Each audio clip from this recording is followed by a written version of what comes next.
Have a look at the French newspapers. Elena's with us here on stage. She's talking polls today, lots of conflicting ones. It's all about the polls. Le Figaro headlines, in fact, on the same poll that it did yesterday. That's the one that finally shows Sarkozy ahead for the first time in this presidential campaign by 28.5% to 27% for François Hollande in the first round. Anything's possible, proclaims their editorial. This just goes to show nothing has yet been decided. Lots of people have yet to make up their mind, and it could all change before the 22nd of April. 39 days to go, of course. For Libération, though, things look really rather different. They've got Nicolas Sarkozy drawing his own poll as he goes along there on that front page.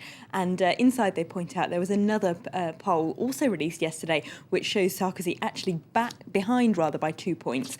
Why are they so different then? Well, the paper reckons that it could be to do with the methods of polling. The poll by IFOP, which has Sarkozy ahead, was conducted on the internet, so you could, if you wanted, vote as many times as you like, really. Whereas the other one was conducted by TNS Sofres, who actually ring people up. So, you know, it's a little bit of a more reasonable, more trustworthy polling method, say Libération. They also say this survey showing Sarkozy in front is extremely convenient for the Élysée, with it coming as it did after, on Sunday, his big speech at Villepinte, where he made his big policy proposals to do with changing the Schengen Agreement, enforcing border controls, and trying to encourage European production, French production especially, by imposing tariffs on foreign products. So for Le Figaro, it's easy to spin that as, look, these policies are doing really well with voters. He's the president of the people now. He's appealing to what ordinary working class voters want.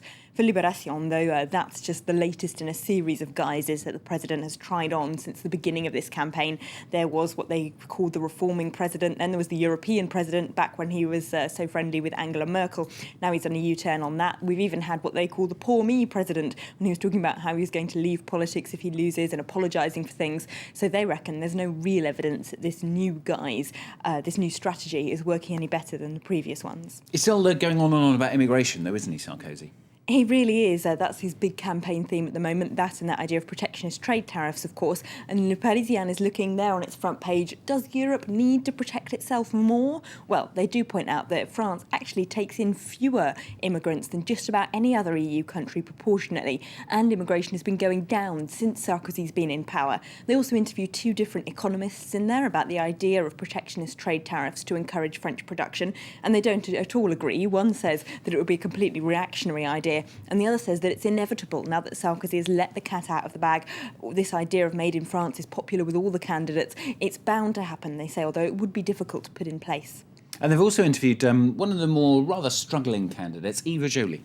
Yes, the Green candidate. We were talking about her yesterday in Campaign Chronicles with Claire. She's on just 3% of voting intentions, but she was interviewed by a panel of Le Parisien readers who posed their questions to her, and their impressions, you've got to say, are very favourable. They all say that she's extremely friendly, warm, approachable, intellectually very interesting, that she understands what she's talking about, indeed that she's like the perfect grandma, two people say, because she is so friendly. But unfortunately, they all say that issues like the environment aren't going to decide how they vote. They're much more worried about things like the economy and jobs, and that while they respect her very much, her policies just aren't winning them over. Poor old Granny Eva. And Le Monde is looking at the issue of housing. Yes, tomorrow is the end of the winter ban, which happens every year in France, on throwing people out of their rented accommodation. So if you haven't been paying your rent over the winter, tomorrow is when your landlord can chuck you out. Mm-hmm. So Le Monde has been doing a photo reportage about this, and you can see there's a family there that are living in a caravan. They've got 3 children and have been living there apparently for months next to their half-built house that they can't get any financing to finish. They've got quite a series of photos like that, and they say, you know, this is really a huge problem in France, people who can't pay their rent. There's an enormous housing crisis, and they think none of the presidential candidates are talking about it enough. Elena there with the French papers here on France 24. Headlines again then. A bad